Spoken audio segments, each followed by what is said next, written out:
मिट्टी का सॉइलराइजेशन करना, ये कृषि पद्धति की बहुत ही शानदार गजब की फायदेमंद विधि है।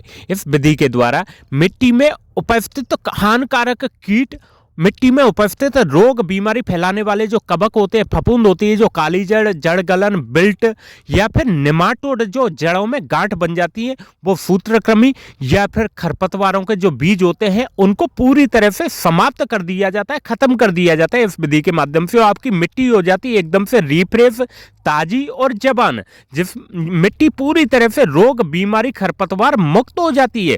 तो इस विधि के बारे में A to Z जानेंगे, वीडियो को पूरा शुरू से लेके एंड तक देखें। दोस्तों मैं रघु त्यागी, आप देख रहे हैं रघु A to Z समाधान। मिट्टी का सॉइलराइजेशन करने की प्रमुख 2 विधि हैं।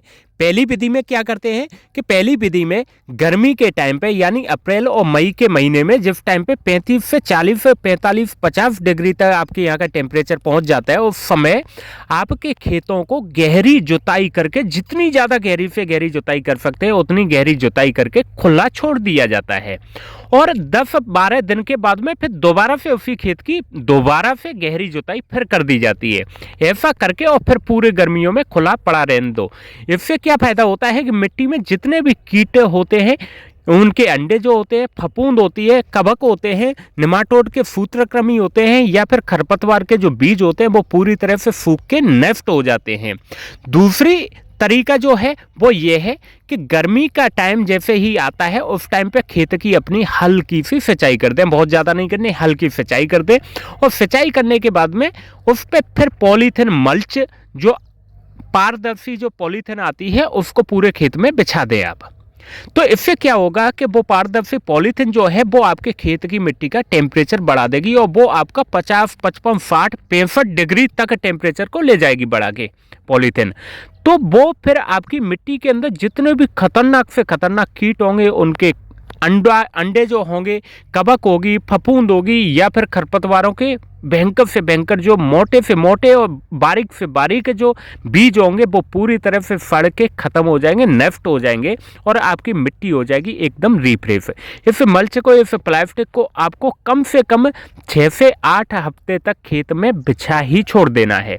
8 हफ्ते के बाद में इस मल्च को पूरी तरह से आप उठा लेना है और उस खेत की गहरी जुताई करके फिर खुला छोड़ देना है 1 हफ्ते के लिए। उसके बाद में आप देखोगे कि आपकी मिट्टी पूरी तरह से रिफ्रेश हो चुकी है। आपकी मिट्टी में न तो किसी भी तरह का कोई कीट बचा है, न उदेई दीमक बची है, न निमाटोड जो जड़ों में गांठ बनाने वाले सूत्रकृमि होते हैं वो भी नहीं बिल्कुल बचेंगे, खरपतवार के जो बीज हैं वो पूरी तरह से खत्म हो जाएंगे। तो आपकी मिट्टी एकदम रिफ्रेश हो जाएगी, नई हो जाएगी, जवान हो जाएगी और उसकी जो उपजाऊ क्षमता है वो भी बढ़ जाएगी।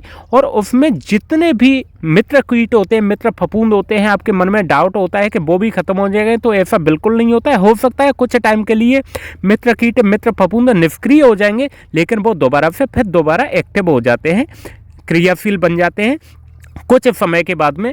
और वो ऐसा करने से आपकी जो मिट्टी की उपजाऊ क्षमता है वो भी बढ़ जाती है, मिट्टी की संरचना बढ़ जाती है, मिट्टी के पीएच मान में भी काफ़ी हद तक सुधार हो जाता है और हानिकारक जितनी भी चीज़ होती हैं वो पूरी तरह से नष्ट होकर, विनाश होकर पूरी तरह से आपकी मिट्टी रिफ्रेश, नई, जवान हो जाती है। जिसमें फिर आपका ये विधि बिल्कुल केमिकल रहते, रसायन मुक्त है। इससे आपकी मिट्टी, आपका मौसम, वायुमंडल जो है पूरी तरह से सेफ रहेगा, सुरक्षित रहेगा।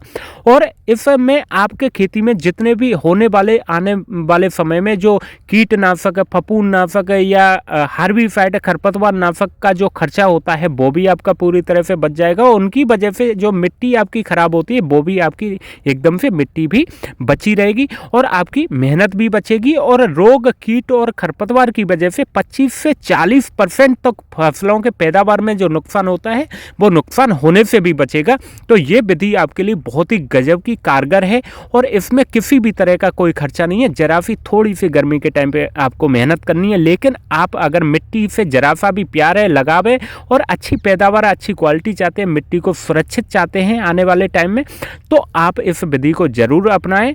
और दोस्तों ये विधि अपने यार दोस्त, रिश्तेदारों तक जरूर पहुंचाएं, क्योंकि वो भी इन्हीं परेशानियों से, इन्हीं रोग बीमारियों से जूझ रहे हैं, खरपतवारों से जूझ रहे हैं, अनाप शनाप महंगाई के ज़माने में बहुत ज़्यादा बढ़ती हुई रेटों के माध्यम से आप इतनी महंगी महंगी दवाइयाँ डाल रहे हैं, तो उनसे भी जो खर्चा है, मेहनत है, वो भी आपकी बचेगी। तो यार दोस्त, रिश्तेदारों तक ये जानकारी ज़रूर शेयर कर दें, और चैनल अभी तक सब्सक्राइब नहीं किया, चैनल को सब्सक्राइब कर लें, बगल में जो बेल आइकन है उसको दबा दें, जिससे आने वाला कल का वीडियो भी आपको हमारा मिल जाए।